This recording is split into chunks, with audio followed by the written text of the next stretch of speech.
All right, this is Andrew Himes, and I'm the Director of Collective Impact and Communications for the Carbon Leadership Forum. And this is the NGO Government Roundtable on Embodied Carbon. We've got the following objectives overall. We want to share news, strategic plans, resources, and tools related to embodied carbon. We want to report planning and future dates for conferences, webinars, and meetings. We want to inspire and facilitate ongoing communication and conversation among key leaders related to embodied carbon. And we want to encourage convergence on shared embodied carbon technology, data standards, benchmarks, and targets for embodied carbon reduction. And we're going into it's been 4.5 years since we started this roundtable. In the very first meeting way back in September of 2019, I think we had 6 or 7 nonprofit organizations, significant groups in the building industry, come together for the first time to start this series in an in-person meeting here in Seattle. And I know that we had the International Living Futures Institute. Hello, Jessica. We had the U.S. Green Building Council. We had RMI, Victor from the RMI, and folks from the American Institute of Architects and a few more, beginning to drive this collaboration, and it's really expanded dramatically, as we were mentioning a few minutes ago before we started the meeting. And this morning we've got the latest member of the NGO Government Roundtable is the White House Council on Environmental Quality, and we've got a special guest, Madeline Reeves, who is going to be making our first presentation this morning. She's the Deputy Chief Sustainability Officer for the Council, and her topic is going to be the leadership role of the federal government in reducing embodied carbon, and with specific reference to the federal Buy Clean initiative from the White House. And I think we're all extremely interested in how, not only in what happens inside the federal government and across all the different agencies, but we're also interested in the catalytic role that the federal government can play in helping all of us pivot more profoundly and systematically to addressing the core challenge of reducing embodied carbon. And so with that as an introduction, Madeline, why don't you go ahead and take it away, and you can share your screen if you'd like. Great, thanks, Andrew. And I actually don't have any slides today, so I can just Okay, that's fine too. Speak to it. You'd be shocked at how hard it is to clear slides to the White House to share publicly. Lovely to meet you all. My name is Maddie, and as Andrew mentioned, I'm the Deputy Chief Sustainability Officer at the White House. As part of that work, I touch on a lot of different things, but relevant for this group and very involved in our federal Buy Clean initiative, which is what we'll spend most of today's conversation focused on, as well as a sprinkling of some of the supply side work that the federal government is leading as well. So before I begin, I just want to thank CLF for hosting the discussion. I think Andrew mentioned it's been 4.5 years, and I think that really aligns well with the timeline in which interest in embodied carbon has skyrocketed. So a huge thanks to folks on the line and CLF in particular for your leadership and work on these important topics. And I will spend most of my conversation today talking about kind of the high level look at our federal Buy Clean program. So where it's going, how we got there, and where we could use and appreciate input from you all. And then I'll turn to my colleague, Brad, who's on the line as well, to speak a little bit more specifically about GSA's program, which is a huge piece of our Buy Clean work. So just to orient our Buy Clean work in our kind of broader scope of federal policy priorities here at the White House, we consider Buy Clean as part of our federal sustainability initiative. So at the start of his administration, President Biden signed an executive order on federal sustainability, which functionally charged the federal government to use its footprint, so how it builds, buys, and operates, to pull forward economy-wide change on climate action. And so that includes a lot of different things. It includes everything from trying to fully electrify our federal fleet, which includes the largest federal fleet in the country, notably includes every postal vehicle in neighborhoods around the country. It includes trying to transition all of our operations, including DoD military bases, to clean energy, which has both important resilience considerations, but also grid greening potential, given we're the largest user of electricity in the country. And obviously a huge focus on green public procurement in our supply chain. So we are the largest buyer of goods and services in the world. We spend $700 billion a year on stuff. And there's a huge opportunity, I think, for us to think more more about how we embed climate into that work, both asking suppliers to disclose information, prioritizing cleaner versions of materials like we do with Buy Clean, a whole variety of suites and initiatives. And so lots of work is going on across that portfolio, but the federal Buy Clean initiative is one of my favorite parts. So as part of federal sustainability, President Biden launched the federal Buy Clean initiative in 2021. It builds on a lot of excellent work done at state and local levels to adopt similar policies and a real coalition that brings together labor, environmental, industry, and policymaking together. So a really exciting initiative. And as many of you will know, I'll go relatively quickly here. Buy Clean leverages the buying power of the federal government to catalyze the market for cleaner construction materials, specifically steel, concrete, asphalt, and flat glass is our starting four. And I think there's kind of a couple data points here that I think really show the scale and scope of what that demand signal can be. As many of you know, steel and concrete, somewhere between 15 to 20% of global emissions. So like we will not reach our climate goals if we do not find a way to decarbonize these industries. And at the same time, estimates suggest that government buys about half of all concrete in this country and about a quarter of all steel. And so just the scale of that demand signal and kind of the need for governments to move if we want to see these industry move really illustrates to me why Buy Clean is so important. And so more specifically, Buy Clean asks all federal agencies to prioritize cleaner construction materials or those with lower embodied carbon emissions, excuse me. And in doing so, aims for the federal government to send a demand signal to suppliers that we would like cleaner alternatives. And that's everything from cleaner steel for steel plates and American bridges to cleaner concrete that will be used by state DOTs around the country. And one thing that I find most exciting about Buy Clean is that it isn't just a climate agenda. I think it really lives out President Biden's ambitions when he says that climate agenda is actually a jobs agenda. And so we work really closely to make sure that unions are prioritized in this work, that we're working closely with labor, and that through Buy Clean, we're helping spur a clean energy economy that creates good paying jobs. And so building on that, want to talk a little bit about what we're doing on Buy Clean at the federal level. And so while Buy Clean was launched prior to much of the historic legislative progress that's happened under President Biden, it was obviously supercharged, particularly by the Inflation Reduction Act, but also by bill. So IRA provided about $4.5 billion to support this work. About $4 billion of that is spent on the procurement of these materials. So Brad will speak about what that looks like at GSA. And there's a really substantial program coming out of DOT to support local governments with this work. And then about $500 million focuses on like the data measurement and evaluation of these materials. So I'm sure everyone on this call is deeply familiar with like just how challenging it is to measure and then verify and then identify what we mean by a cleaner material. And when we think about expanding this work beyond the set of like real believers who are deeply entrenched in this work, making it easy for folks to know and trust what a cleaner material is really important. And so a lot of the work is focused on the data side as well.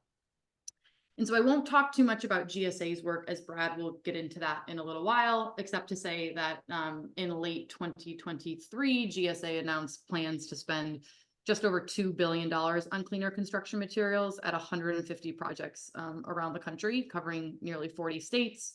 So GSA has been doing fantastic work, not just to send that demand signal, but also to engage industry directly. And Brad has some fascinating insights around how we've seen regional dynamics play out there and the kind of reactions we've seen from the market.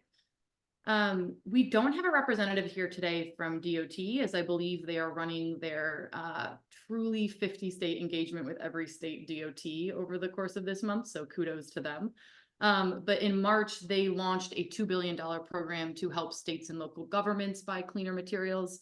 This is sort of thought to pay the premium on those materials when you're undertaking big infrastructure projects that we know state DOTs do. And so more than happy to answer questions about that. The notable fact I would add there is the notice of funding opportunity for that should be coming out in the coming weeks. And DOT aims to spend all or allocate all $2 billion to state and local entities within a year. So it's just a lot of money going into the system quite quickly. And so excited to see that happen, and also welcome feedback on the best ways to engage industry, local players, et cetera, in that work. then, as hinted at before, the third kind of prong of our IRA program is EPA's leadership in their low carbon labeling program. A couple components there. One is about $100 million in grant money to support EPD development. I'm sure many of you are already familiar with that program. They're in the process of reviewing grants and selecting awardees now, so that information should be coming very soon. I know they received quite a lot of interest, so great to see the industry reaffirming the need for kind of better and more EPDs. So happy to answer questions there. And then they're also doing a fair bit of work to stand up a labeling program, which first defines what we mean by cleaner construction materials. There's an interim determination, not to get into government speak, an interim determination now that says kind of how do we think about what clean enough is to qualify for federal funding. That is being evaluated and potentially revised. So that's kind of the first piece to say, how do we define what we mean by clean? The second piece then is how do we verify that a product is clean enough? So a real kudos to my EPA colleagues who are doing God's work, like going through every PCR and looking at ISO standards to say, how do we really trust when we say an EPD comes in, that it's measuring things accurately, that we can believe that information, which I think is such a critical role that an EPA type entity can play. And then third, a labeling program. So you can think of this sort of like an Energy Star accreditation for construction materials. And then the fourth one I want to add is FEMA. I think we often don't talk about FEMA in the federal buy clean work, but FEMA spends $10 billion a year on construction related expenses and has authorities to start to prioritize cleaner materials. And so while the implementation of that is obviously a little bit different, recognizing they work in disaster zones, there's a huge opportunity, I think, to create tools, processes, and guidance for recipients of FEMA aid to really think about how they can quite literally build back better. And so just to kind of conclude our EPA work, and again, we'll get into that more, and more than happy to answer questions. We've already seen some really positive indicators that this program is working. So GSA's 6-month pilot in 2023 to test their buy clean approach saw suppliers publish over 5,000 new EPDs across the country period, which I think just really highlights the potential for a demand signal to not just provide the data, but also for suppliers to start to prioritize cleaner materials. EPA received nearly 100 applicants for its $100 million EPD program, so real interest there. And to date, not to, I'm sure these numbers are changing day by day, but DOT has engaged over 35 state departments of transportation around low embodied carbon materials, so really hoping to see these play a key role here. And so I think all of these are examples of how federal action is catalyzing the market for cleaner materials, and more than happy to speak about any of them in more detail. And finally, I would just say that while federal work is important and a critical demand signal here, it's not the only solution, and we need a real all hands on deck approach. And so we have really prioritized some key partnerships to make this work as impactful as possible. First, I would want to talk about the real progress, particularly coming out of the US Department of Energy, to pair demand side programs like Buy Clean with supply side programs to support decarbonization across the manufacturing sector. So many of you probably saw OSED, the Office of Clean Energy Deployment's recent industrial demonstration projects. I feel like it's quite a mouthful, which was $6 billion to go to heavy industry to support decarbonization. Many of those projects supported industries that were prioritizing in Buy Clean. I think there were 7 recipients in the cement sector, 5 or 6 in the steel sector, some looking at industrial heat, glass, as well as like pulp and paper, some chemicals, and other solutions. And that's just really fundamental, right? So this demand signal really encourages suppliers to prioritize and think about this work, but we know it's not cheap to decarbonize. And so I think the US government can play a real role in catalyzing action on the supply side as well. And then I would just also add that I think this work is an important first step, but needs to be paired with broader demand signals. So from local and state entities, the private sector, other buyers as well as internationally thinking about how this plays in with other public procurement programs around the world, as well as multinational buyers like big corporations. So I think there's a huge opportunity to think about how we continue to partner, not just on the data piece, but also on the procurement and demand signal work as well. And so I would just leave us by saying what I started with, which is that we cannot reach our climate goals without finding ways to decarbonize these industries. And your work to elevate embodied carbon and think more about how we can use programs like Buy Clean to not just clean up our environment, but also create a clean energy economy for generations to come is really important. And I'm really grateful for all of your leadership and excited about this conversation. Great, thank you so much, Maddie. Let's go ahead and have Brad talk to us a little bit about the EPA and the GSA and the GSA's role in Buy Clean work across the federal government, and that's Brad Nies. Thanks for helping me with the pronunciation, Brad. I didn't want to mangle it like I might have done. So Brad, why don't you go ahead and by the way, before Brad begins, I'd like to ask everybody a personal favor. Would you mind turning on your camera? It feels great to see all those actual faces of live, living, moving human beings on my screen. And it's going to help all of our days go better, I think, if we feel like we're in a virtual place with a bunch of real people. And secondly, would you please think about going to the chat window or the meeting chat and just typing in your name and the name of the organization that you're representing or part of today. And also, if you wouldn't mind, also type in the name of the last flower that you remember seeing within the last 24 hours. So go ahead and do that typing as Brad begins to speak. Thank you, Andrew. Yeah, and I'm happy to be here today. See some familiar faces out there. I do have some slides that we prepared. We gave Andrew a copy of them in case they want to be helped by others. I think Andrew can distribute those. Let me go ahead and share my screen.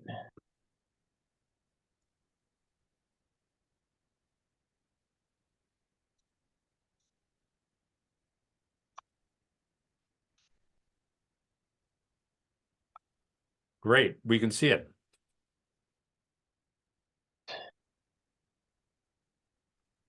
Very good. All right. So for those of you who don't know me, my name is Brad Nies. I'm an architect in the Federal Office of High Performance Green Buildings. That's inside of GSA's Office of Government-Wide Policy.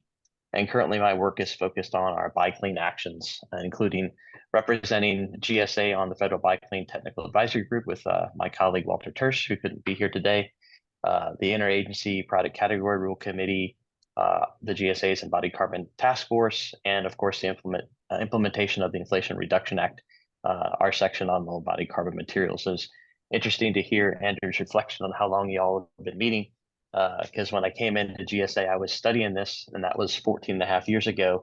And then I didn't really get to work on it till about 3 years ago. So it's interesting how these things cycle. With our if you're not familiar with us, of course, we're often referred to as the government's landlord, as we manage the majority of the government assets that are not under control of the Department of Defense, Department of State, or the Veteran Administration's hospital facilities. So that's about 1,800 owned properties across the 50 states. So what we've got here is our work in low embodied carbon materials, and it started well before the Inflation Reduction Act of 2022.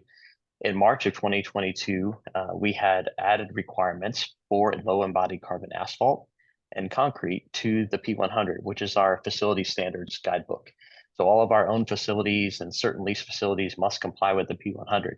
So since March of 2022, all of our projects that used at least 10 cubic yards of concrete or asphalt must use mixes that meet the global warming potential limits that we put into the P100 at that time. And we leveraged these experiences with those efforts and the new industry feedback we had gotten through the Inflation Reduction Act, low embodied carbon, setting up the low embodied carbon material requirements. And we set those up for asphalt, concrete, steel, and glass. And we worked them through a pilot program that ran for about 6 months. Experiences with the pilot and further market progress led us to where we are today. So let's talk a little bit about the Inflation Reduction Act. It did come about in August of 2022, and it gave us $3.8 billion across 3 categories. The largest of which is $2.15 billion for substantially lower embodied it's substantially lower embodied construction materials as determined by the EPA. That funding is only available to us through the end of fiscal year 2026. It also gave us $975 million for emerging and sustainable technologies, also through FY 2026, and $250 million for converting owned facilities to high-performance green buildings. Now, these three sections of the IRA apply only to GSA assets and projects. They do not apply to work or projects from other agencies. And that's an important thing to remember, because what we're talking about is work that we're doing and requirements for our assets only. Other agencies that got funding were, as Maddie mentioned, FHWA, EPA, DOE. So we're working together with those and interested to see what's going on as they develop their programs. So with the Inflation Reduction Act, I'm going to start saying LEC for low embodied carbon. With the IRA LEC money only being available through the end of September 2026, we had to really hit the ground running. And so EPA issued an interim determination in December of 2022, and that really told us which materials would be available for the funding. And those four materials were, of course, the steel, concrete, asphalt, glass, and they are because collectively they make up the largest part of the federal government, the whole of federal government spend on construction materials. So EPA also defined substantially lower carbon, and we took a waterfall approach, which we chose, meaning that there's a material product must be better than industry average in the top or best 40%, or in the top or best 20%. So we had to create thresholds for our waterfall, and to create those thresholds, we used publicly available industry average product specific EPDs, filtered by material type, pursuant to PCRs that we specified in our requirements. It's a North American scope, and validity dates of the EPDs of after January 1st, 2022 or later. Now, as we continue to go down our pathway of work, we learn more things every day, new things every day, and have potential considerations for future versions of the requirements, including collaborating with Highways and EPA on their complementary grant and labeling work.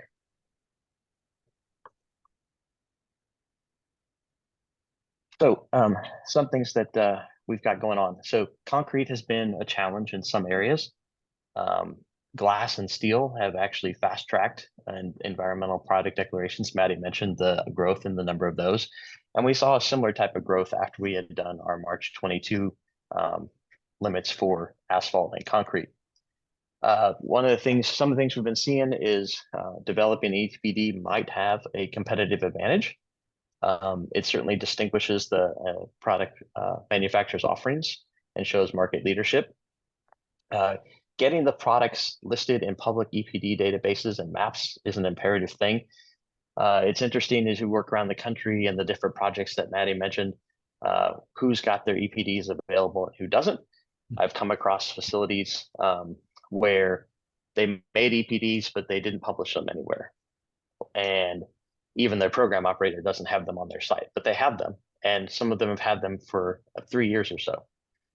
We've got people that are building new ones and don't know where to put them. So having them publicly listed somewhere is a really important aspect of this work.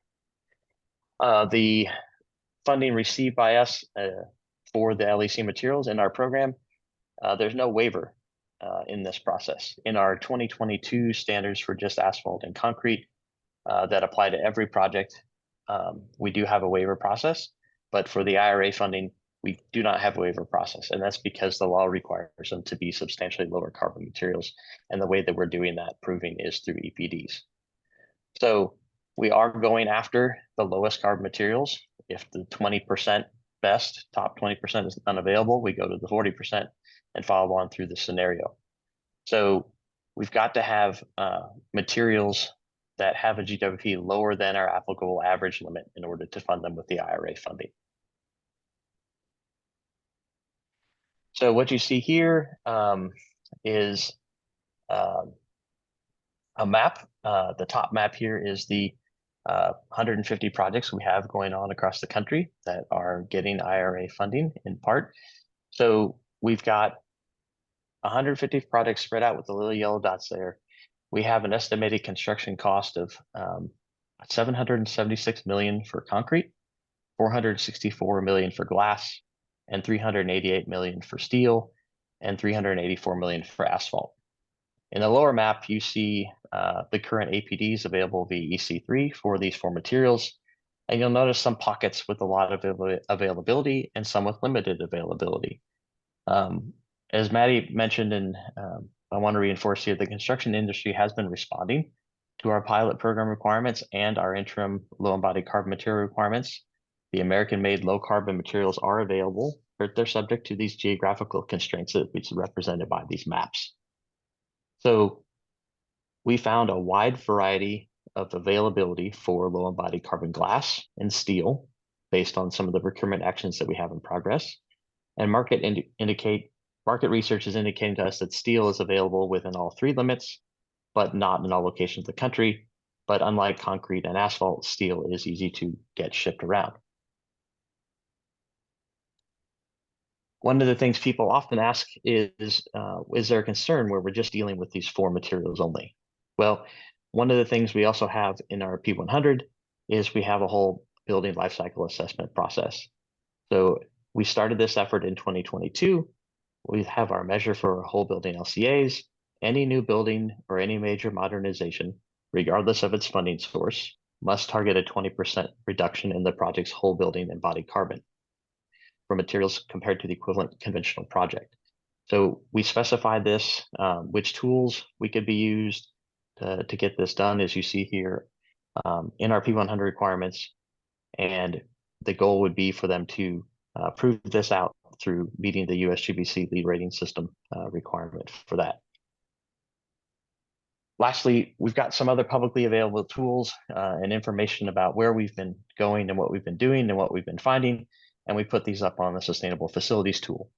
So we have a page dedicated to the decarbonization efforts that we're doing with a highlight specific page on our embodied carbon work. I'll hand it back over to Andrew. Great, thank you very much, Brad. And I do want to make sure that everybody knows in the notes to this meeting, we'll have both the video recording and the slides that Brad has just shared with us, as well as links to pages, reports, and slides from other speakers this morning as well. And that email will be going out to all of you, letting you know how to find it and where it is on the CLF's online community within a reasonable time after the end of this meeting. So thanks very much for that. We typically don't do this, but I'm going to break stride just a little bit and give us a few minutes. If anybody has a question to ask either Maddie or Brad about their presentations, and then we'll go on with the rest of the speakers in the meeting. So if you want to ask a question, just go ahead and raise your hand if you'd like, and I'll recognize you, and then you can get going.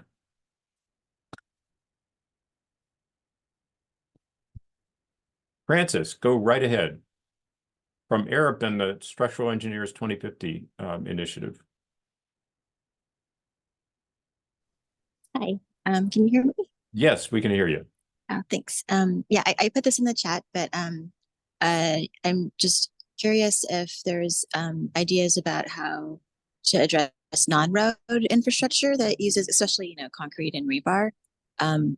Rail and water infrastructure come to top of mind, because with the GSA and FHWA, it seems like those types of projects aren't being covered. I'm happy to jump in, and Brad would welcome your additions. I would say two things. One, I do think we are very actively thinking about kind of the next stage or evolution of Buy Clean. I should say this, Brad's probably like, I still have to go spend $2 million. Maddie, stop saying this. But I think we're actively thinking about like, how do we want this to evolve beyond just the IRA programs? And I think that the lots of considerations. You could expand the scope of sort of projects you prioritize, particularly rail. I think DOT is interested in thinking about how you might support that work. Could you add more materials or expand environment? There's a bunch of ways you can think about to make it more impactful. You could increase the thresholds. So thinking through, it's definitely a consideration we have. And I would also mention that particularly DOT's program to states, there's a decent amount of flexibility in terms of the types of projects they support. We expect most of it will go to roads and kind of service infrastructure, just recognizing both where materials are available and what DOTs tend to focus on. But we do hope to see a little bit of variety in that in terms of STEM states using this funding to support different types of projects as well. I would say early on, but it's a great question and one we know we need to kind of continue to prioritize. Thank you. And I would also add, just for folks, another joy of White House IT is that we can't see the chat function in any of these conversations. It's a FOIA risk. So please do jump in. Yeah. Well, I am monitoring the chat as well. So if you have a question in the chat, I'll relay it, or you can raise your hand, and we'll just pause for another second or two to see if anybody's got another question. And Katie, so Katie Paz from Building Transparency and from Nashville, I think. Yes, that's correct. Brad, could you tell us a little bit more about GSA's Green Proving Ground program and if there are any plans to potentially pilot some of the manufacturers or products that receive the DOE funding or other emerging tech? Yeah, I'd be happy to talk about that. So GSA does have a program called the Proving Ground, which we execute annually.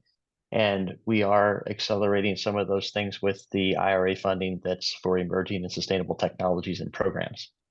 So we do that of energy. And what we're looking for there is to test innovative new products and materials, which traditionally have been more for operational carbon.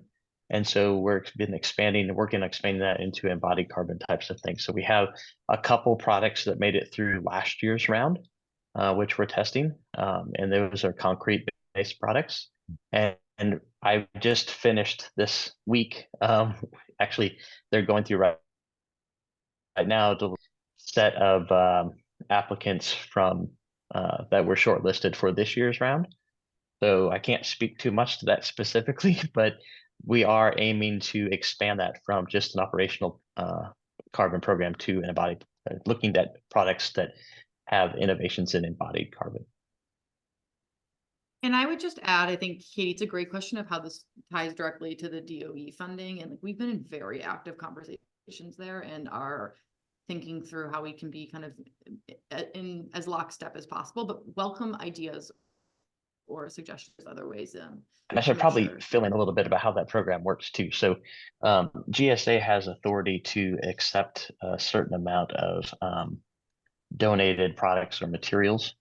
And what we do with that is we line those products that get through the shortlist and get accepted by the joint task force of DOE and GSA that go through the material selection and vetting process.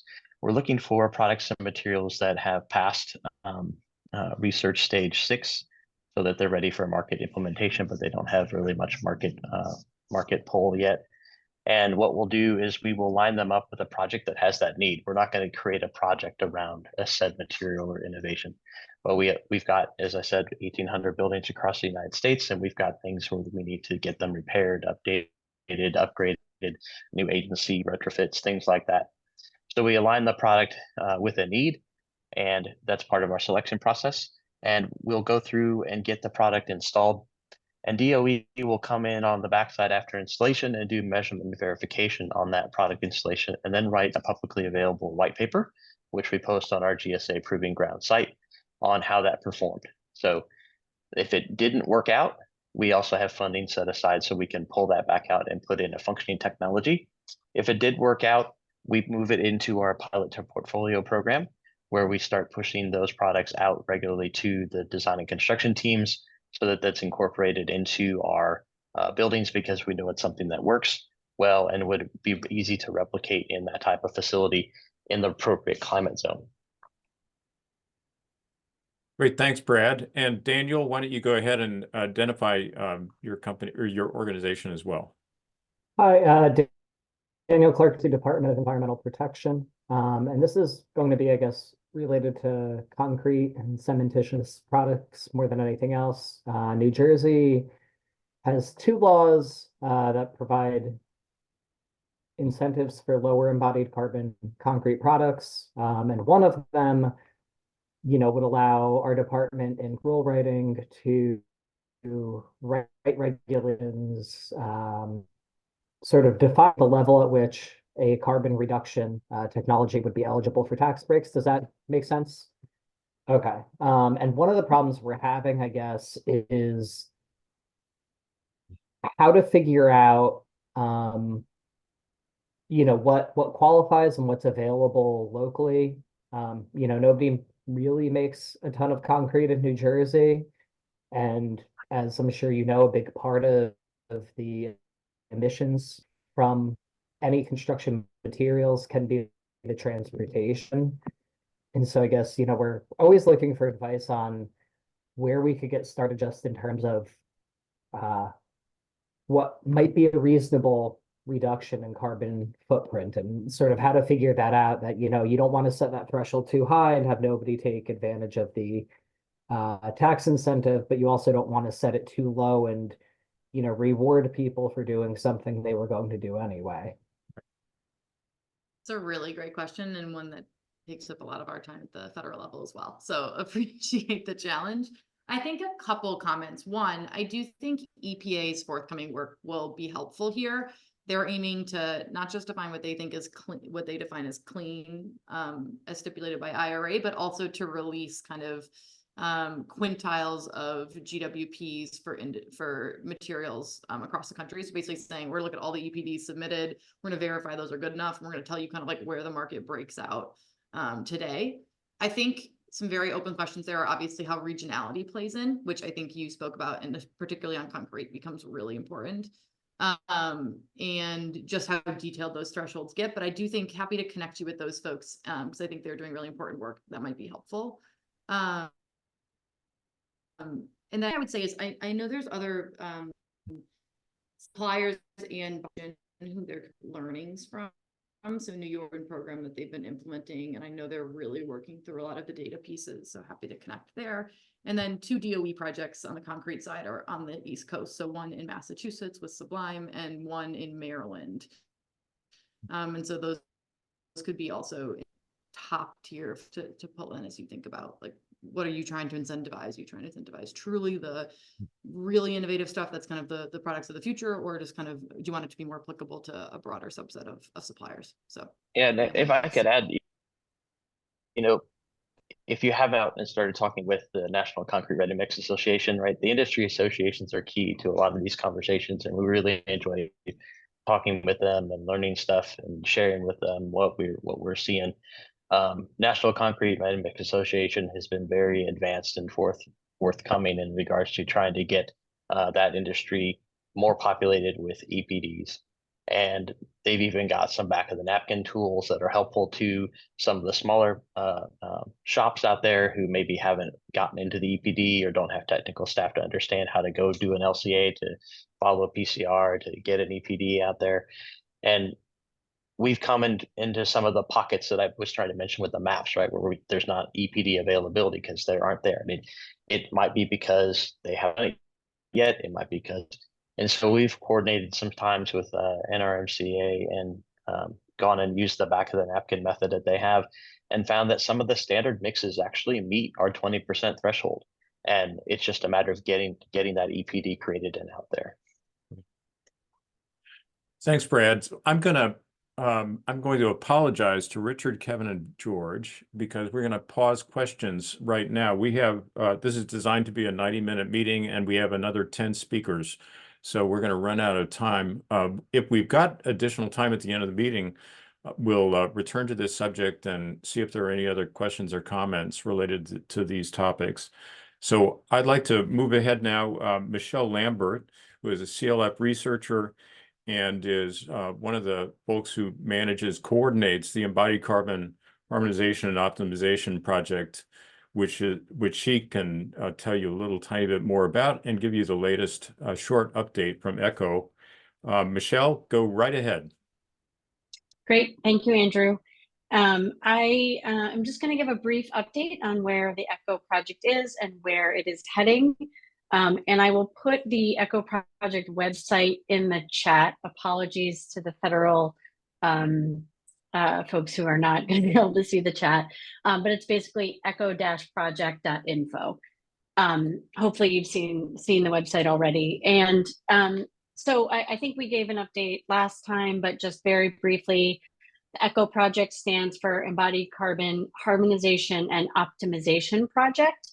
And it is a collaboration of a number of organizations that you see listed on the website that are actively gathering embodied carbon data from the built environment industry. So that includes certification systems, as well as commitment programs that are all gathering embodied carbon data in some way, in some format, and through a database around the built environment. So the group got together, and I should mention too, it's not a project of the Carbon Leadership Forum. We are just one of a number of organizations that are collaborating. We happen to be in the role of convener in 2024.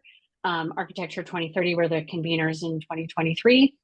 And the group got together and kind of launched this in March of 2023. So it's just a little over a year now since the work began. And I'm just going to give a really brief update on the efforts. There are sort of 3 different tracks happening simultaneously within this ECHO group. There is a governance committee that is working to determine how the group will become a little bit more formalized, a little bit more rigorous in its decision making, and also in the way that we end up publishing things to the general public. And then there are 2 working groups. One is the standards framework working group, and another is the carbon schema working groups.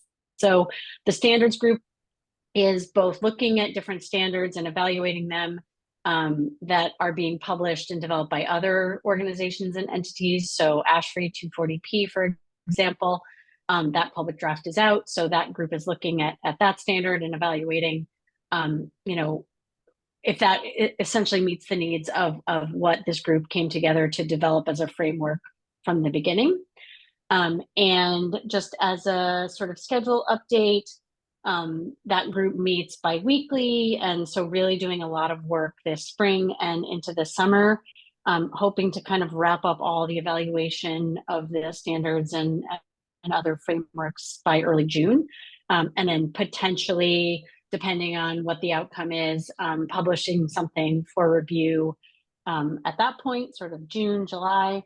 And then the schema working group, which is being headed up by Katie Poster and Building Transparency, who's on here, is also meeting bi-weekly and doing a lot of work in the last couple of months and through the spring, and developing an open carbon schema, a project common reporting schema for carbon. We have a lot of different terminology floating around ECHO group, looking at all of the different fields that are data that are collected by these different certifications and commitment programs, and trying to align those collection fields so that ultimately, if your project is reporting to architecture, AIA 2030's commitment, it's the same data that's being collected by the USGBC for LEED or ILFI for living building, trying to align all of the different data collection. And again, looking to hopefully finalize and potentially publish something to the public in June. So June, July is probably when you'll start seeing some of our deliverables open and available to view. So that is kind of an update on where we are with the ECHO project. And I'm sure many of you are already signed up, but if you would like to, when we start to publish things on that website, there is a sign up to be able to be on that mailing list for ECHO information. Thanks.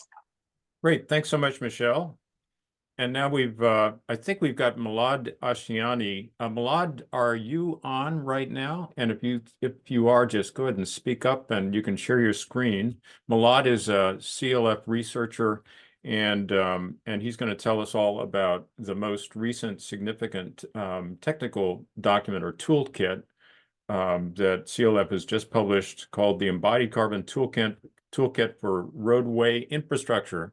So Daniel, I think you'll be interested in this one, especially. as well as the rest of us. So Malad, go ahead and take it away. All right, thank you, Andrew. Can you all hear me? Yes, we can hear you and we can Right. see your slides. All right, that's great. So hi everyone. Sorry I'm struggling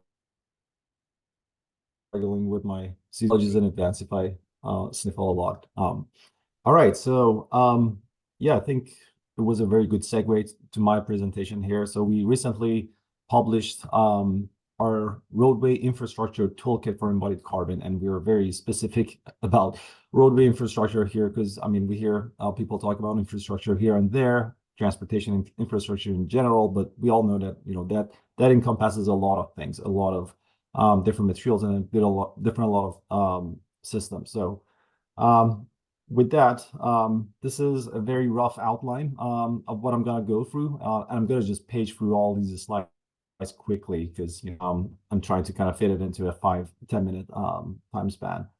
So this is a 3-part document that we recently published, and in the 3 different parts we go over the basics of embodied carbon, what embodied carbon is, because our target audience is basically everyone interested in embodied carbon, and they're probably not necessarily aware of the definitions and what it is. So a lot of like transportation agencies, DOTs, that are interested in learning more about this. On the second part, we basically talk about life cycle assessment, the tool, the main tool or standardized method of measuring embodied carbon or estimating and accounting for it. We also talk about whole roadway LCA and how it is sort of could be similar to whole building LCA. We all know that the building industry has been ahead of the roadway and infrastructure industry, and we're basically following the buildings approaches to measuring embodied carbon and setting benchmarks and all that. So we talk a little bit about what that means for the roadway infrastructure context. And in part 3, we mostly talk about the strategies to reduce embodied carbon. Now that we know what embodied carbon is and we know how to account for it, the next question is how we can reduce it. All right, with that, I would like to also talk about this disclaimer because we published another 3-series document for the building industry's embodied carbon as part of our collaboration with AI. And this is basically a replica of that one that we try to kind of keep it in the same format and the same flow, but in a different context. So from buildings to roadways. All right, now a little bit more of a deep dive, not a very deep dive, but more about what is actually included in each part of this toolkit. We start first by defining what a roadway infrastructure is. Because when people talk about infrastructure, that could mean a lot of things again. We have airports, we have rail, we have bridges, we have tunnels, we have roads, we have pipelines, wastewater management. All those can fit into our broad definition of infrastructure. But here in this toolkit, we're narrowing our focus on roadway infrastructure, and you can see in this graphic that what can it include really. So most of the work has been done on the surface infrastructure or the physical part of it, asphalt, concrete, and whatever goes into the surface or the pavement of the roadway. But to grab the whole picture of a roadway infrastructure, we need to actually go a little bit deeper underground and see what's going on in there. Because as the name suggests, infrastructure is not necessarily something you can see and observe. So a lot of things are happening that you can see just some examples of what can be included. And then we, this is a typical CLF approach to defining embodied carbon in the first place, what it is. I'm pretty sure everyone in this call is aware of what embodied carbon is, but we kind of translated some of the language into the roadway infrastructure in particular. So, all the typical stages of, producing materials, building the actual roadway, the use phase of it, the operational part of, the roadway is probably the most critical part of it that we're not kind of getting very much into the details of it because, this is an embodied carbon toolkit, but, a lot of research has been done in the past decades or so, I would say, on the transportation or, the tailpipe emissions from the roadway or the vehicles driving on the roadway that we are not really touching here. That really requires another series of toolkits that we probably want to spend time in the future on. And at the end, the end of life, the circular economy concept and, aspects of using materials and reusing them and all that. And we also talk about, the differences between embodied carbon and operational carbon in the roadway infrastructure context and how this is different. So for people, doing LC on buildings, they're aware of their differences, but, we have some sort of a similar difference here, from being on operational side or on the embodied carbon side of things, embodied carbon mostly from the materials, and operational carbon for at least roadway infrastructure is mostly, again, the tailpipe emissions from vehicles. We just explain what they are and justify why we kind of focus on embodied carbon in this toolkit. And here is just one of our favorite pie charts that shows, the breakdown of different sectors and subsectors in contributed to greenhouse gas emissions. These are global numbers, more or less. So a lot of emissions are from the transportation sector alone and the road infrastructure alone, just the vehicles running on the road. And we also have some portion of the industrial carbon, embodied carbon from producing materials like asphalt and concrete and steel that are mainly used in roadways. All right. With that, in part two, we talk about embodied carbon accounting and life cycle assessment. So if you want to narrow it into... Well, I just wanted to tell you, we've just got another minute for your presentation. So I'll have to, then we'll have to move on. Sounds good. So the second part of it deals with life cycle assessment. We take a deeper dive into what it is, how it's measured for roadways, different stages of an LCA. And we also talk about different the hierarchy of LCA results, basically from going down from EPDs for materials all the way to whole roadway LCAs that you basically put together different materials to form the roadway and its elements, and also talk about whole roadway benchmarking practices so far. And at the end of the second part of this toolkit, we talk about the tools that are available to do the accounting for us, because we expect that not everybody is fully aware of life cycle assessment techniques, but people are very interested in using tools to facilitate that. And in part three, we talk about how we can now reduce embodied carbon for roadways. So we introduce a 4-step recipe for carbon reduction, and then we basically put together a short list, not an exhaustive list, of practices and strategies to reduce embodied carbon for roadways, and we divide it into different categories. And the end goal is to basically go from the baseline values, or how much we emit at the moment, to a near net zero future. When that happens, that's debatable, but that's going to be the goal for most agencies, for DOTs, strategize and think about how we can get to near net zero future by following these strategies.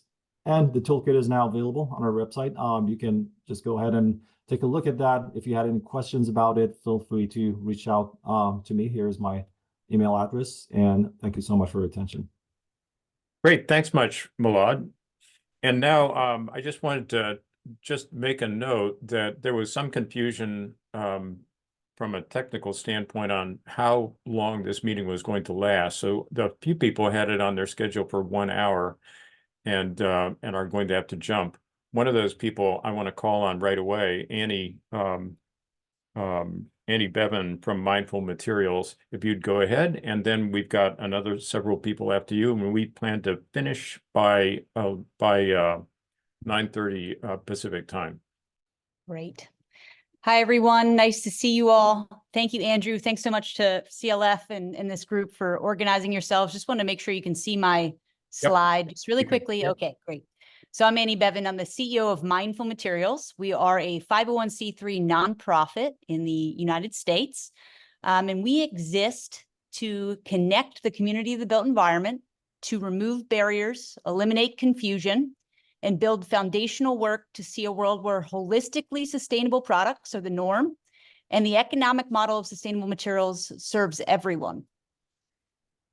Where we see an economic model serving everyone, we see further investment in products and manufacturers optimizing and investing in technologies to reduce their impacts, to accelerate the holistic impact of the built environment to be successful.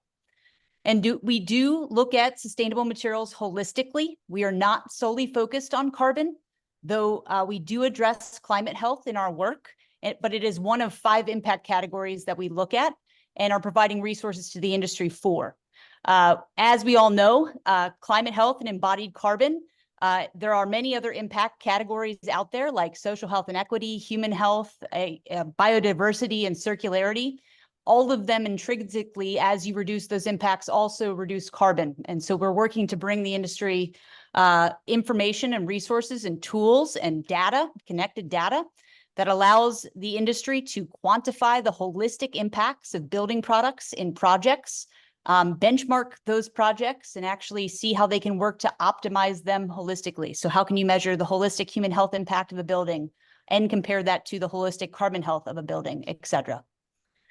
So wanted to just note in terms of how we think about this change. Right now, we're in a world where there is 650 eco-labels and standards on the market. Every single architect is asking manufacturers for something different in some form, in a different way. I can't even tell you, I come from the manufacturing industry, how many different lead spreadsheets I received throughout my time as a manufacturer, as a sustainability director. We're seeing misaligned standards. We're seeing data that is not connected and having to respond and provide information and not able to collect it in a thoughtful way. Therefore, we're seeing conflicting momentum, and we're seeing market confusion where nobody knows how to start, nobody knows how to accelerate, and nobody really knows what good looks like when it comes to holistic sustainability.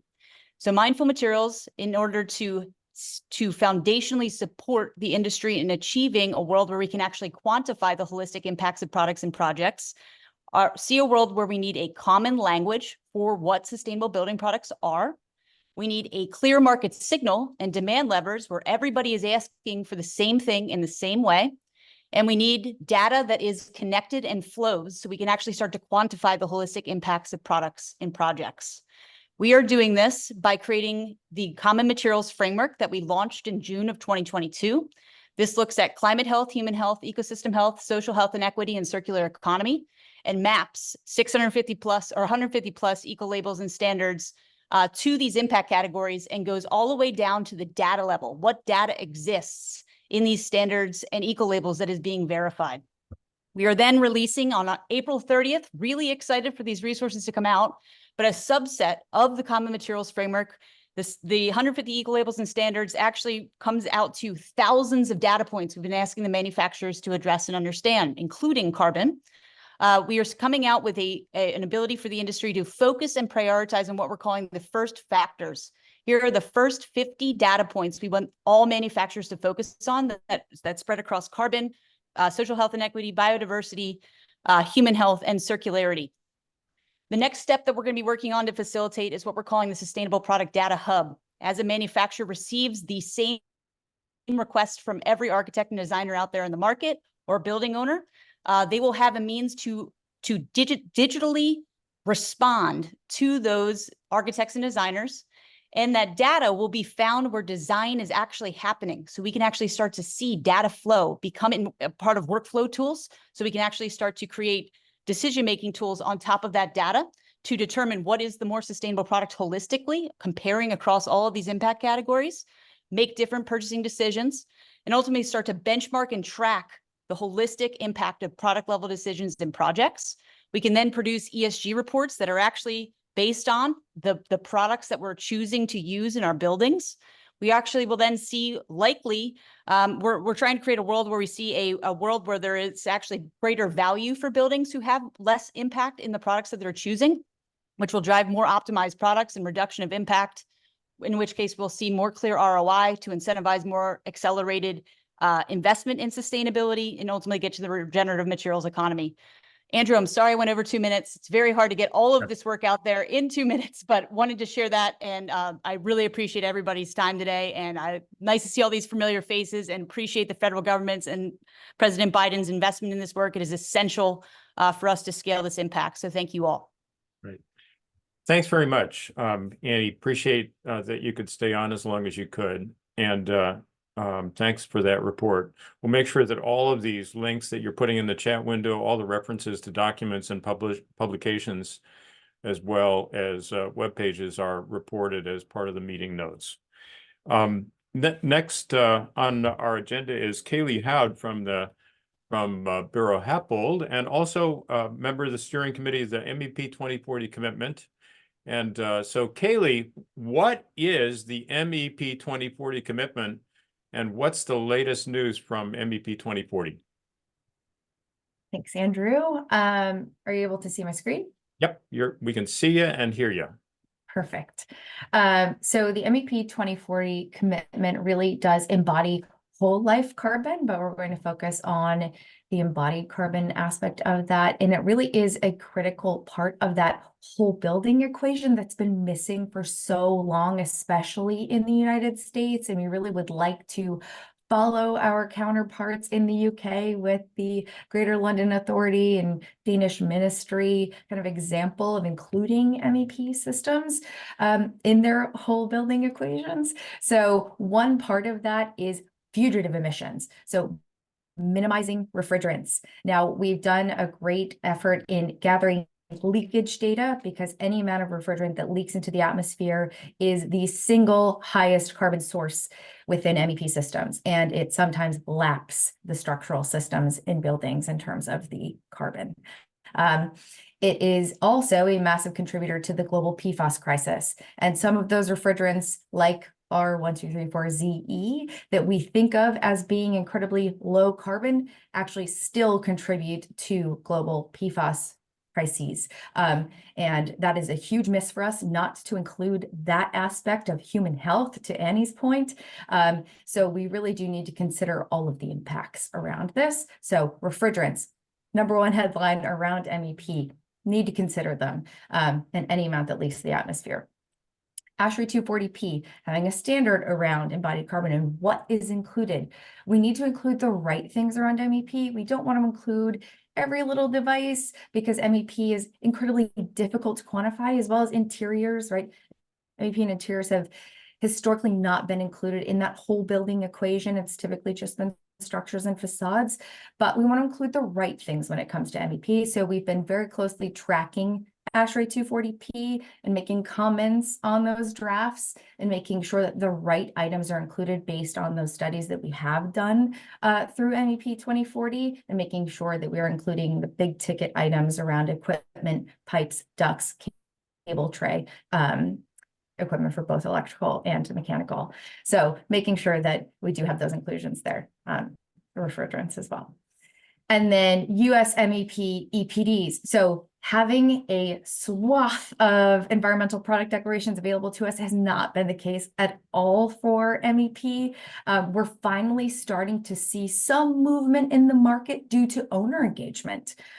We thought that it would come from pressures from us on the design side, but it actually has been due to these kind of larger owners saying, actually, if you would like to be on a rooftop, you need to provide an EPD. And that has been the right kind of pressure to actually finally get those manufacturers to provide environmental product declarations, which has been fantastic. But we would also like to see some of that funding go toward these MEP products so that we can start as a bit of a chicken and egg.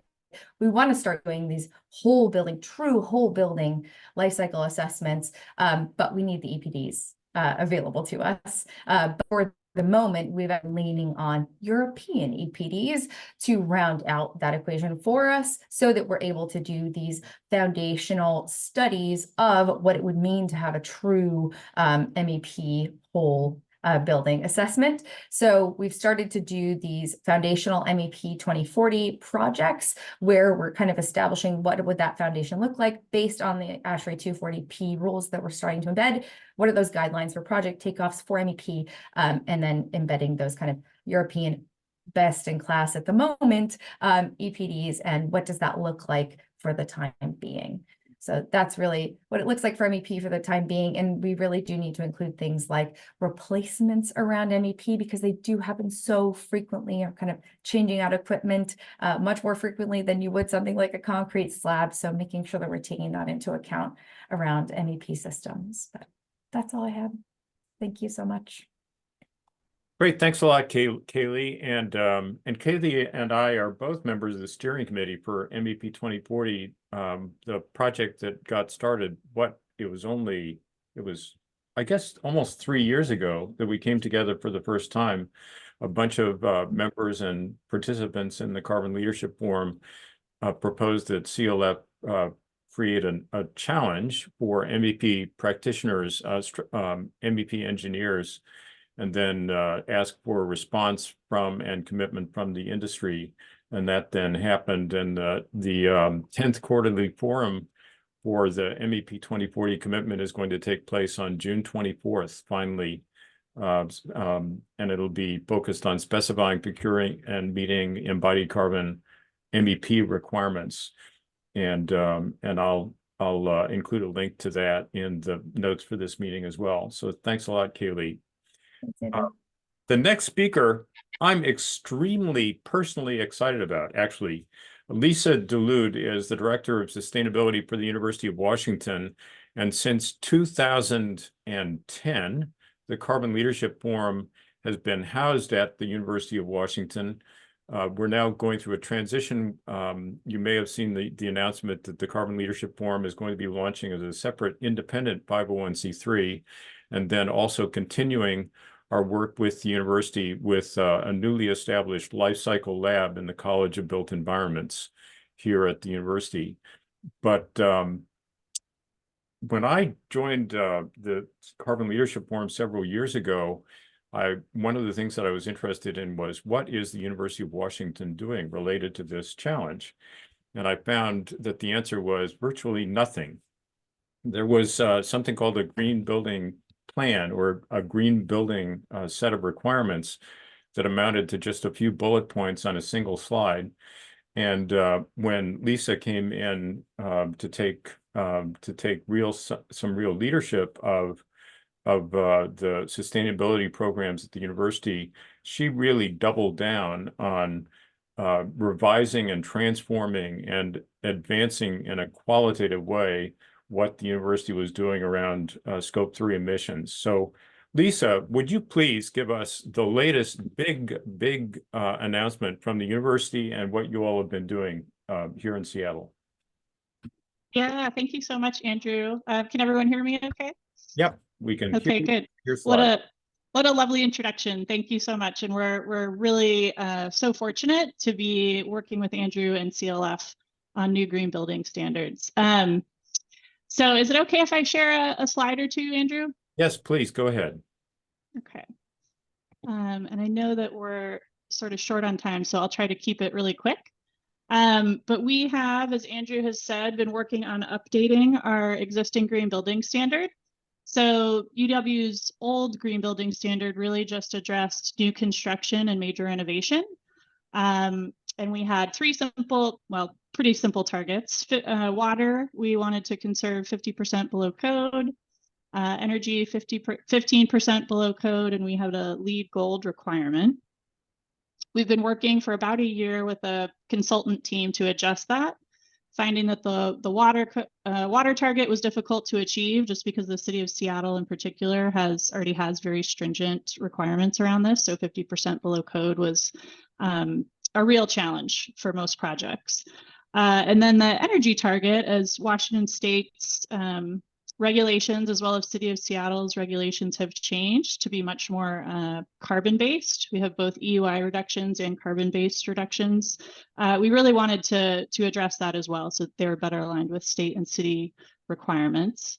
So this is just a snapshot of what our new green building standard is going to look like. We're still about a month or so away from officially launching it, but we've been doing some soft rollouts with current projects across campus. So you can see on the right-hand side of your screen that we have 4 different types of projects that the new green building standard would apply to. And this is really critical because we wanted to make sure that we're including partial renovation projects as the university's rolling out another big initiative. We don't want to add square footage to our campuses. We already have all the square footage that we need, and we want to conserve emissions by using those structures, assuming that they can be renovated and reused. The tier 3 project scope there is really more for system upgrades, so HVAC systems, energy consuming equipment, that type of thing. And tier 4 is non-energy projects. So probably more, rearranging non-structural walls and cosmetic upgrades to spaces and things like that. But the real new thing for the University of Washington on the left-hand bottom box of your screen is that we have a new embodied carbon target for projects. And that includes a target of 500 kilograms or less per meter squared in primary materials.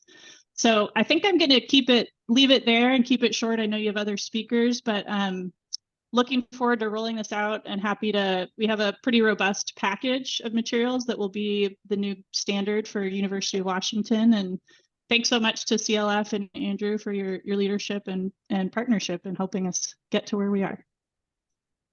Fantastic. I feel like celebrating, actually. This feels like a massive big deal. So Lisa, you've just made an extraordinary difference over the last, how long has it been? 2 years since you came on board? Almost 2 years. Yeah, May will be 2 years here at UW. Yeah. Right. So this is becoming an exemplary place to hang out at the University of Washington here. All right, so Scott Hinson, you're up next, and Scott is I'm also a member of the same board, advisory board with Scott, the Zero Net Carbon Collaboration for Existing and Historic Buildings. One of the things that I learned early on in my education about embodied carbon was that the most low carbon building that you can imagine is one that already exists, or one that doesn't have to be torn down in order to create a brand new building. So Scott, tell us a little bit about ZNCC and the mission and what's up with the collaboration right now. Sure, absolutely. Can you guys hear me? Yep, and we can see your slide. Excellent. All right. So the ZNCC is an alliance committed to champion the responsible reuse of existing and historic places towards a zero net carbon future. So we are a collaboration of member organizations. Those include the APT, which is the Association for Preservation Technology. The ZNCC actually grew out of the APT and one specific committee within the APT, which is the Technical Committee on Sustainable Preservation. So we are committed to working on existing and historic buildings and improving their performance. Some of the other member organizations are the AIA, that would be the COAT Committee, and the HRC committees, the Historic Resource Committee, the Royal Architectural Institute of Canada, ICOMOS, Architecture 2030, CLF, the CHN, which is the Climate Heritage Network, the Canadian Association of Heritage Professionals, and the Passive House Accelerator. We understand that the most effective way to reduce the upfront carbon emissions is to take care of our existing buildings. The ZNCC is a communication hub between these organizations, using these three guiding actions of curate, create, and communicate. We host bi-monthly meetings with presentations on relevant topics for decarbonization of existing buildings. In the last year, our speakers have presented on passive house retrofits, mobilization through the Climate Heritage Network, early 20th century concrete buildings, embodied wisdom of vernacular design, circular heritage, deconstruction, and salvage. Those are just some of the presentations that have been made over the last year on our bi-monthly meetings. There is a strong ZNC representation in many embodied carbon initiatives, including guidance for traditional buildings, participation in COP28 in Dubai, multiple speakers at the Reimagine Buildings 24 conference, a 2-day heritage session at the Buildings and Climate Global Forum in Paris, which culminated in the Declaration of Chalut, a foundational document for international cooperation in the decarbonization of our built environment. Finally, we celebrate and support the developments of our members and leadership team, including the CARE tool. And by the way, I should have been clicking through here. Here's some of our bi-monthly meetings and our lectures. And some of the some of our representation in some of the different events. And I want to bring up the CARE tool. Finally, we celebrate and support the developments of our members and leadership team, including the CARE tool. Our co-chair, Lori Ferris, is one of the developers of this tool. So the CARE tool allows users to compare the total carbon impacts of renovating an existing building versus replacing it with a new one. And that's what I have. Great, thanks so much, Scott. And now we've got a suite of three that have some relationship to each other. Rachel Stern from the Cellulose Insulation Manufacturers Association, and then we'll have Sarah Gregg from the Natural Stone Institute, and Craig Wallach from Concrete Masonry and Hardscapes Association. So go right ahead, Rachel. Hi, so I'll make this brief. First, just in terms of what's new for SEMA, Cellulose Insulation Manufacturers Association. Last year, we commissioned Builders for Climate Action to conduct research and compose a report that details the benefit of cellulose insulation and opportunities, some concerns that we have as well. So that's available on our website. But in terms of other things that will be, I guess, most pertinent to this group, first at ASTM, there is a new bio-based material specification. It works for C16, which is the Committee on Building Thermal Insulation. So anyone who's working in, with straw insulation or hemp or, those types of bio-based materials, we are looking to add standards on those products. And somewhat related to that, there's a group, it's the Northeast Bio-Based Materials Collective, not actually limited to the Northeast, given that I'm pretty sure there's folks from here who are elsewhere in the country and even in Canada who've been present on their calls. So there's a working group for, I'm basically the co-chair of this innovation working group that is looking to ultimately form a bio-based materials trade association, not just limited to insulation products, but to all bio-based materials. So again, if that's something else that you're interested in, please reach out to me. And then lastly, the PCR for building thermal insulation is still in the works. It's been kind of in the works for almost a year now. But there's language in the PCR about operational carbon that would have been included as part of the supplementary section.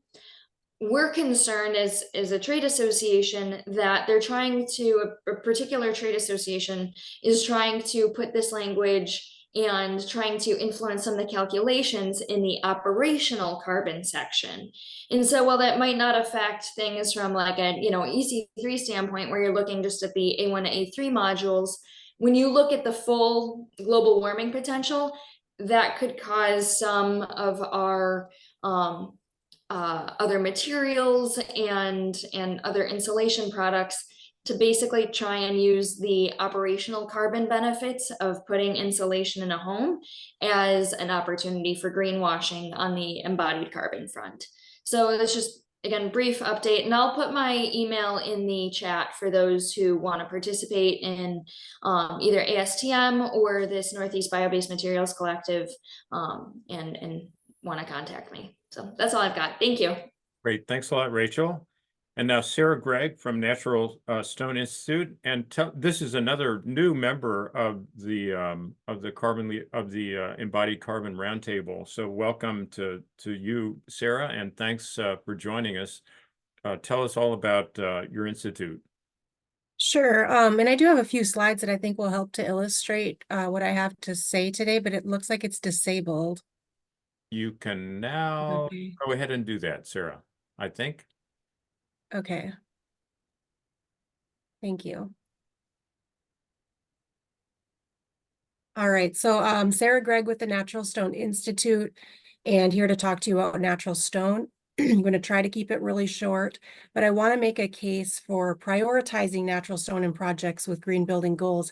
We're talking a lot about making higher impact materials lower impact, but I think what we could also be talking about is replacing some of those higher impact materials with lower impact materials such as natural stone. So let's see if I switch here. Natural stone, nearly complete as a building material in its natural state, right? Mother Nature does most of the manufacturing for us. Heat, pressure, thousands of years. There's just a few steps to bring it to market. The first is to extract it from the quarry, which involves very little energy, very few emissions. Second is to transport it to the production facility, and then to cut it to size and finish the surfaces and edges as needed. Now, when we compare that easy three-step process to the process of artificial materials such as precast concrete, engineered quartz, terrazzo, they all start at the same place that we do in the natural stone industry by extracting raw materials from the earth. So they then transport those materials along with several other ingredients. So there's more transportation happening to a manufacturing facility where they're processed. So essentially what they're doing is crushing up the natural stone materials and gluing them back together. Some of these processes include very high temperatures, which create harmful emissions. Some of them include harmful ingredients. So when you see all of these, graphics together, it's easy to kind of understand how natural stone is inherently a low embodied carbon material. And we do have a set of industry-wide LCAs and EPDs that you can use to quantify that global warming potential. And we're also anxiously awaiting news from the EPA about that grant, because that would allow us to produce even more documentation for the market. So here's a few other factors that are just as important. Natural stone, very durable, recyclable. It can last several lifetimes without the need for replacement. There are endless opportunities to refinish it, to restore it. We can even reuse post-consumer material in completely new projects. It's also a very healthy material, 100% natural, no VOC emissions. So it makes it a really good solution for those healthy materials. And also it's a natural product. We have this innate human connection to natural materials. So a good opportunity for biophilic design. So one more slide here, bringing it all back to the embodied carbon topic. So I put it all together here in a case study scenario for the Freedom Place project down in Dallas, Texas. And this project was originally specified with precast concrete, which has a global warming potential of 62.3 kilograms of CO2 per square meter. So in comparison, natural stone's GWP is at 21.4. So if we multiply those unit numbers by the total project size, which is 78,000 cubic feet of exterior cladding, we see on the slide here that Indiana limestone comes in at 200 metric tons of CO2 equivalent, and precast concrete is at 1,369 metric tons. So that's an 85% reduction in embodied carbon, and much more significant of a reduction than you could ever get by, adjusting the carbon mixtures and using lower carbon concrete, etc. for that. So that's what I have to share with you. And if you want more information, I've got plenty of it. I'll put my email address and a website link in the chat. Great. Thank you so much, Sarah. Yeah, thank you. And then finally on our program, we've got Craig Wallach from the Concrete Masonry and Hardscapes Association. And this is also a brand new member of the Roundtable. Welcome, Craig. And would you please take it away and show us a couple of slides if you'd like to do that as well. You're muted, Craig, I think. Still muted. And oh, there you go. And I'm going to make you a co-host now so that you can share your slides. Sorry about that.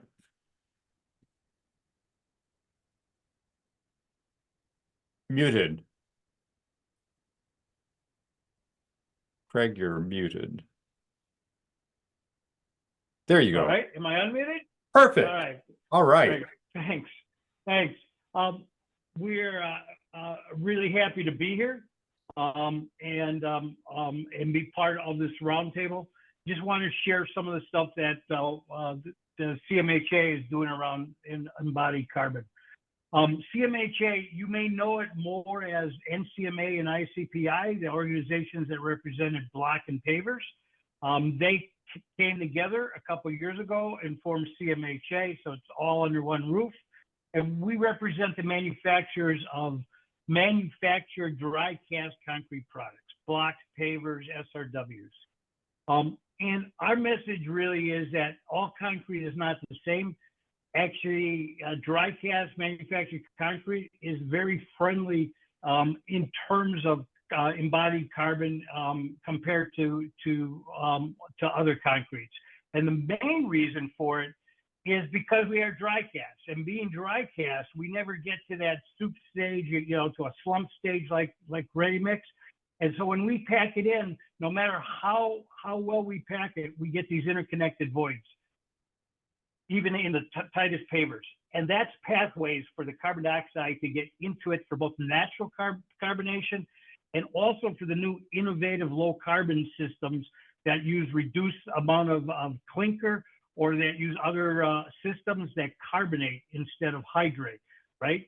We are the system of choice for them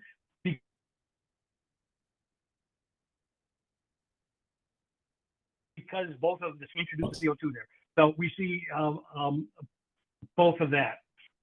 And if you take a quick look at what we get for dry cast compared to wet cast concrete, and with the wet cast, they don't have the interconnected voids, they have the entrained set, but we know that concrete in general does recarbonate and bring in the CO2 and sequester it over time on the cement in it, but it's a fairly slow process because it is not that permeable. We are a lot lower, a lot more permeable, so it's a lot faster. So if you take a look here, we start at lower levels than wet cast because we can use less cement for the actual same elements.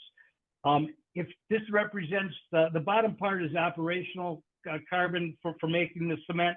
The middle layer is the energy that was used to make the cement, and then the top layer is the part that came off from the limestone during the when they made the cement. That's the part that we can resequester. 85% of all concrete's embodied carbon is from the cement itself, but you can see that we get a significant reduction. We were able to, in 28 days, we were able to suck up 20% of this potential, and in 2 years we can suck up 50%. We've done plenty of research to do that, much lower than regular concrete. And if we also compare our systems to other wall systems using little mini LCA comparisons, we look favorable, even to some frame wall systems and certainly to wet cast poured concrete. We are doing a lot of stuff in the embodied carbon area because of the attractiveness of dry cast concrete. We're working with Building Transparency on their masonry EC3 modeling to get that to be more accurate. We are just releasing our industry average EPD. Will be coming out in the next month or so. We also have put in an application for the EPA grant to get more EPDs in the industry. We'll see how that pans out. What we want to do is establish embodied carbon line baselines for dry cast to minimize greenwashing. Okay, we know it's an attractive system, but we want to make sure that it's real. Okay, part of that is we'll be redoing our PCR in 2025, and then that will include both the sequestration, the natural sequestration, and carbonization guidelines. With these new innovative systems that carbonate, we want to make sure that we are accounting for the carbon correctly, that we're not over accounting for it, that we're doing it correct. We know it's attractive, we just want it to be accurate. We continue to do a bunch of research, both on block, and we're going to start on pavers and SRWs. As I said, we're partnering with the low carbon cement and concrete technologies. We're working with the MIT Concrete Sustainability Hub. As you know, they've got models and LCA tools for ready mix and precast concrete. We're working with them to build the models for the dry cast concrete and to also get those tools up and running in the next couple of years. We're participating in the NIS Low Carbon Cement and Concrete Consortium, and in fact, we are leading the working group on measuring carbon uptake. We're leading the effort to put guidelines in for how to measure in hardened concrete, finished concrete. So that's ready mix, that's block and pavers, that's also these new technologies. Because again, we want people to have confidence in the numbers that we're giving them, that what we're saying is real. There is a place for all these new technologies, and we're happy to have them. We just want to make sure that we're transparent and we're being upfront. We're also developing resources for the design community to go out there, AIA presentations and stuff like that. So we're excited about it.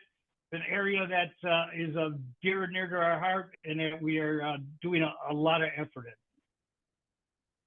Great. Thank you so much, Craig. It's great that that's an education that I have not had before, and I'm really grateful for it, as well as learning about natural stone and about the possibilities for cellulose as well, insulation. So thanks for that, Rachel. So this has been a great meeting. Thank you so much, all of you, for attending. And we're now at the very end of our 90 minutes. And so I'll get to work on getting that video ready to post up on the website and make sure that all of your links are there and a summary of what you all said, as well as the resources that you shared. So thanks so much. You all have a fantastic Friday. Bye-bye. Thank you. Thank you. Thank you, Andrew.